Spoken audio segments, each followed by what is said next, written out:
और अब आप सीमांचल में शाह की रणनीति को समझिए।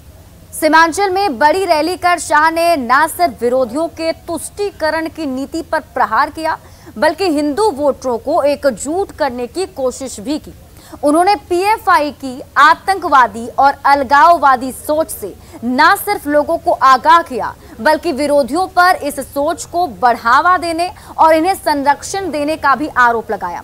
साथ ही उन्होंने कहा कि सीमांचल में अल्पसंख्यक बन चुके हिंदुओं को डरने की बिल्कुल भी जरूरत नहीं है, क्योंकि मोदी सरकार उनके साथ खड़ी है। सीमांचल से शाह ने अवैध बांग्लादेशी घुसपैठ पर भी वार किया और कहा कि उनकी सरकार हर हाल में इसे रोकेगी।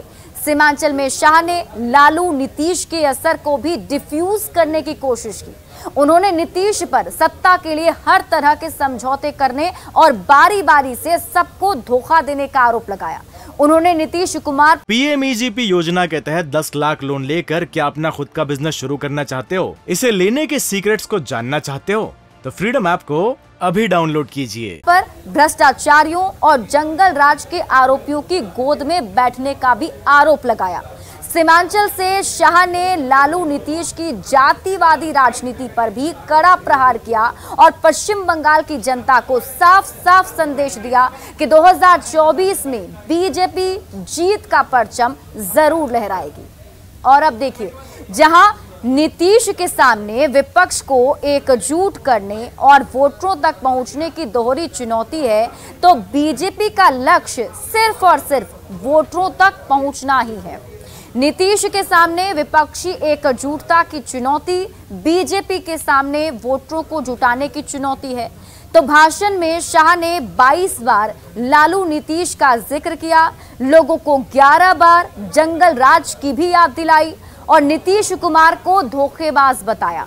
बिहार की जनता से धोखे का आरोप उन्होंने नीतीश कुमार पर लगाया। यानी कि सीमांचल दौरे के दौरान जब उन्होंने पूर्णिया में जन भावना रैली को संबोधित किया, तो एक एक करके हर उस सवाल का जवाब दिया और साथ ही साथ लालू प्रसाद और नीतीश कुमार पर जमकर हमला बोला। बढ़ते आगे, शाह के बयान पर बिहार में सियासी घमासान छिड़ गया है। विरोधियों ने बयान पर वार किया तो बीजेपी ने विरोधियों पर पलटवार किया है।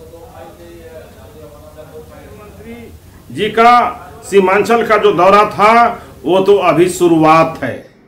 2024 के एजेंडा को उन्होंने फिक्स किया है कि विकास के मुद्दा पर हम चुनाव लड़ेंगे और बिहार को अगर जनता रूपी जनार्दन का बिहार में आशीर्वाद मिला और मेरी सरकार बनी तो बिहार को देश के सबसे अग्रणी राज्यों में खड़ा करेंगे।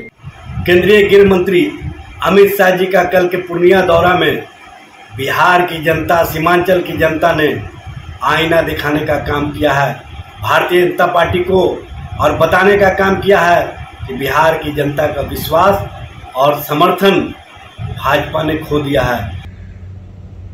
जिस दिन भाजपा बिहार में सत्ता से बाहर हो गई और महागठबंधन की सरकार बन गई, एजेंडा तो उसी दिन तय हो गया, चाहे वो 2024 हो या 2025 हो। और यही भाजपा का सत्ता से बाहर हो जाना और विपक्ष का एकजुट हो जाना। देश के आदरणीय गृह मंत्री अमित शाह जी घबराहट में हैं और घबराहट ऐसी कि माननीय मुख्यमंत्री जी का नाम अपने भाषण में 71 बार ले रहे हैं। भाई, बिहार परिवर्तन और शंखनाद की धरती रही है। आगे 2024 में बिहार से परिवर्तन की बयार बह चुकी है। वह देश में जाकर के परिवर्तन का स्वरूप लेगा।